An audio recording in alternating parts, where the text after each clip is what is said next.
మీ ఎలాంటి వ్యాపార ప్రకటనలకైనా వెంటనే మా ఛానల్ సంప్రదించండి. ఓం నమ శివాయ నమ. ఓం శ్రీ పరబ్రహ్మ దేవి మహాశక్తి స్వరూపిణి ఓంకారి రూపిణి ఓం శ్రీ మాత్రే నమ. ఓం కొండదేవతాయ నమ. ప్రజలందరికీ నమస్కారము.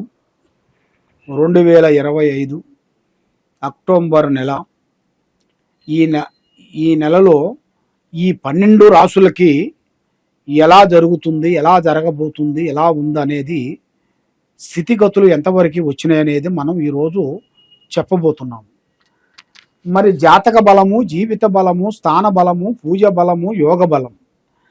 మరి ఈ 12 రాసుల్లో ఉండవలసిన వాళ్ళందరికీ శని మహాదశ ఎంతవరకు వచ్చింది, గురు బలం ఎంతవరకు వచ్చింది, రావు దశ ఎంతవరకు వచ్చింది, కేతు దశ ఎంతవరకు వచ్చింది, ఈ 12 రాసుల్లో ఉండవలసిన వాళ్ళకి ఈ అక్టోబర్ నెలలో ఏమి జరుగుతుంది, ఏమి జరగబోతుంది. కాబట్టి ఎన్నో రోజుల నుంచి వీళ్ళు అనుకున్న పనులు కొన్ని కాకోకుండా, చేతికాటుకు వచ్చినాయి కొన్ని చేజారిపోవటం, అనుకున్న ఉద్యోగాలు ఎంత ట్రై చేసినా కాకోకుండా, పెళ్ళిళ్ళు ఏది ఆలోచించినా ఎంత ట్రై చేసినా పెళ్ళిళ్ళు కాకోకుండా, కళ్యాణాలు కూడా దగ్గరికి వచ్చి దూరం కావటం, సంతాన భాగ్యంలో కూడా బ్రేకు కావటం, ఆరోగ్య సమస్యలో కూడా చాలా వరకు ఇబ్బందులు పడటం. మరి వీళ్ళు ఏ కార్యక్రమం అనుకున్నా, ఏ పని అనుకున్నా కూడా ఆ పని చేతికాడుకు వచ్చి చేజారిపోవటం. మరి గవర్నమెంట్ డిపార్ట్మెంట్ కానీ, హోమ్ డిపార్ట్మెంట్లో కానీ, రెవెన్యూ డిపార్ట్మెంట్లో కానీ, రియల్ ఎస్టేట్లో కానీ కొన్ని ప్రమోషన్లు, కొన్ని చేయాల్సిన కార్యక్రమాలు ఈ నెలలో ఎలా ఉన్నాయి, ఎలా ఉండబోతున్నాయి, మరి వాళ్ళు ఏ శాంతం చేస్తే వాళ్ళకి ఆ సమస్య అనేది తీరిపోతుంది, మనశ్శాంతి అనేది వాళ్ళకి ఎలాగ నిలబడుతుందో అనేది మనం ఇప్పుడు ఈ 12 రాసులకి స్థితిగతులు ఎలా ఉన్నాయా అనేది చెప్పబోతున్నాం. ఓం నమ శివాయ. అక్టోబర్ నెల తులరాశి ఫలితాలు. ఈ తులరాశిలో ఉండవలసిన వాళ్ళకి అద్భుతమైన విజయాలు రాబోతున్నాయి. వీళ్ళు పట్టిందల్లా బంగారం. ఏ కార్యక్రమం పట్టుకున్నా కూడా విజయం.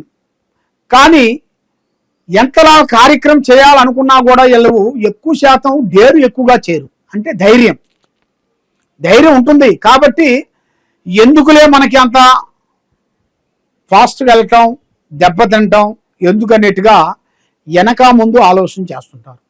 కాబట్టి ఇలా గతంలో ఎన్నో బాధలు పడ్డారు.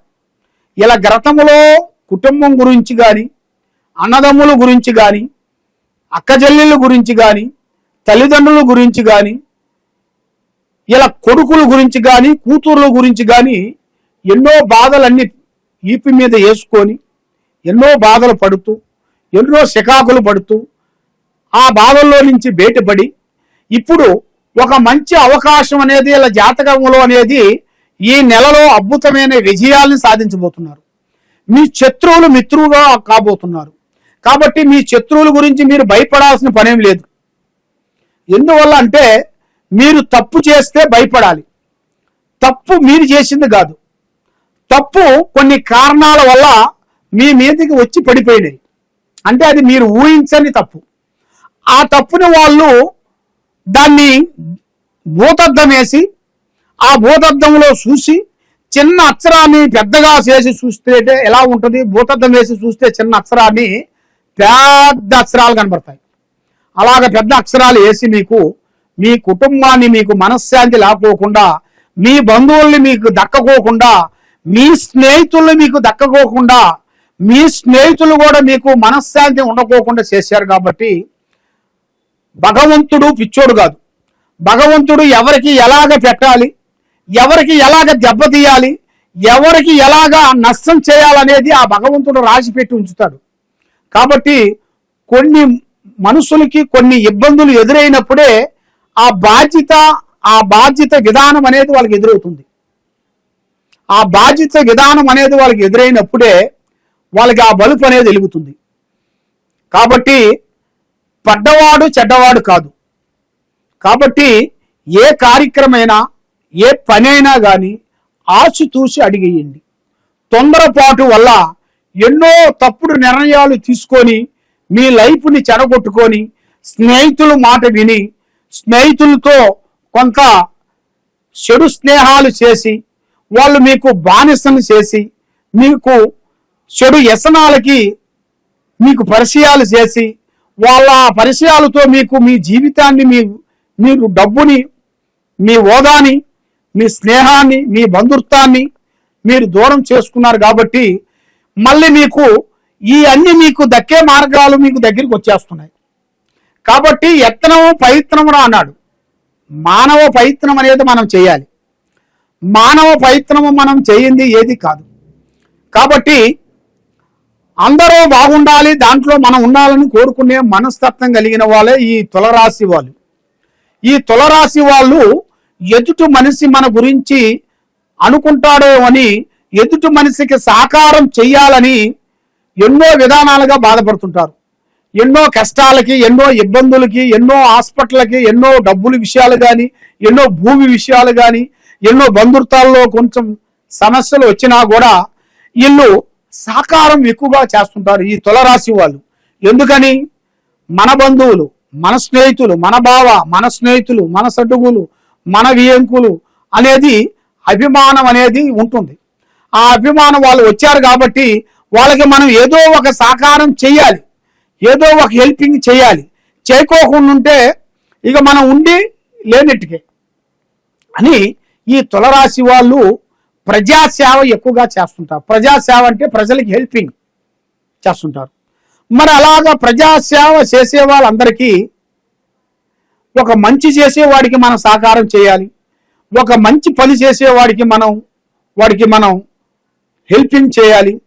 ఫలానా బాధలో ఉండవలసిన వాడికి, బాధపడుతున్నారు అన్నోడికి చేయించి పైకి లేపాలి. అలాంటి 4 పనులు చేస్తేనే వాడికి ఒక మంచి పేరు అనేది వస్తుంది. ఎందువల్ల అంటే ఒక మంచి పేరు రావాలన్నా, ఒక చెడు పేరు రావాలన్నా వాడి మనస్తత్వాన్ని బట్టి, వాడు చేసే ఒక మంచి పని బట్టి వస్తుంది. వాడు మంచి పనులు 10 చేసి ఒక పని చెడు చేసినా కూడా అది అమల్లోకి రాదు. నువ్వు 10 పనులు తప్పు చేసి ఒక పని మంచిగా చేసావనుకోండి, నీకు గుర్తింపు రాదు. అందువల్ల నీకు ఎంత ఆస్తి ఉన్నా, ఎన్ని భూములున్నా, ఎన్ని కోట్లు ఉన్నా, నువ్వు 10 తప్పులు చేసి ఒక మంచి పని చేసావనుకోండి, దానికి ఒక అర్థమే ఉండదు. ఎందువల్ల? దానికి నువ్వు చేసిన ఈ ఒక్క తప్పు వల్ల అన్ని పనులు కూడా, నువ్వు ఇంతకుముందు చేసిన పనులు కూడా ఎన్నో మంచి పనులు చేసావు, కానీ ఆ మంచి పనులు చేసావని అనుకోరు. ఈ ఒక్క పని వల్ల ఆ 10 పనులు ఇది కూడా అలాగే చేసావు నువ్వు అని మీద లేనిపోయిన కొన్ని నిందలు వస్తాయి.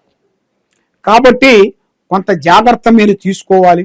ఏ పని చేసినా, ఏ కార్యక్రమం చేసినా, ఏ స్నేహితుడు కానీ, ఏ మిత్రుడు కానీ, ఏ బంధువు కానీ, ఎవరైనా సరే కొంచెం ఆచితూచి అడిగేయండి.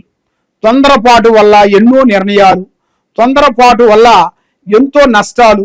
మనం డ్రైవింగ్ చేస్తున్నావు అంటే మనం కొంచెం స్లో అయ్యాము అనుకోండి, మనకి ఆ గండంలోంచి బయటపడతాం. అదే కొంచెం స్పీడ్ పెరిగామనుకోండి, లేనిపోయిన సమస్యలు పడిపోతాం. దాన్ని మనం కంట్రోల్ చేయలేం. అదే మనకి మీడియమైన స్పీడ్లో ఉంటే దానికి ఏ విధంగా కంట్రోల్ చేయగలుగుతాం. అదే విధంగా మన లైఫ్ కూడా అలాంటిదే. తొందరపాటు ఉండద్దు, నిదానం ఉండకూడదు, అంత పాజిటివ్ ఉండకూడదు, మీడియంలోనే పోవాలి. అదే లైఫ్ అనేది. ఆ లైఫ్ గురించి తెలుసుకున్నవాడే ధన్యుడు. కాబట్టి మీరు ఏ కార్యక్రమం చేయాలనుకున్నా, ఎక్కడ పోవాలనుకున్నా పెద్దవాళ్ళ ఆశీర్వాదం చాలా ఇంపార్టెంట్. పెద్దవాళ్ళని గౌరవించండి, వృద్ధుల్ని గౌరవించండి. కాబట్టి మీరు ఎదుటి వాళ్ళు బాధపడుతున్నారా, కాబట్టి మీ సహకారం మీరు చేయండి. వాళ్ళకి అన్ని దానాల కన్నా అన్నదానం చాలా గొప్పది. ఆ అన్నదానం అనేది మీరు చేయండి. వృద్ధుల్ని ప్రేమించండి. మీరు పూజించాల్సింది శ్రీ వెంకటేశ్వర స్వామిని మీరు పూజించండి. 7 వారాల పాటు మీరు పూజా బలం చేసినట్టుకైతే 100% మీకు సక్సెస్ అయ్యే మార్గాలు ఉన్నాయి. కాబట్టి మీరు ఎక్కడెక్కడో పోయి జ్యోతిష్యం చెప్పించుకొని నిరాశ చెంది ఉన్నారు. కాబట్టి ఈ కింద ఉండాల్సిన నెంబర్కి ఒకసారి సంప్రదించండి. సర్వో జనా సుఖినో భవంతు. ఓం నమః శివాయ నమః.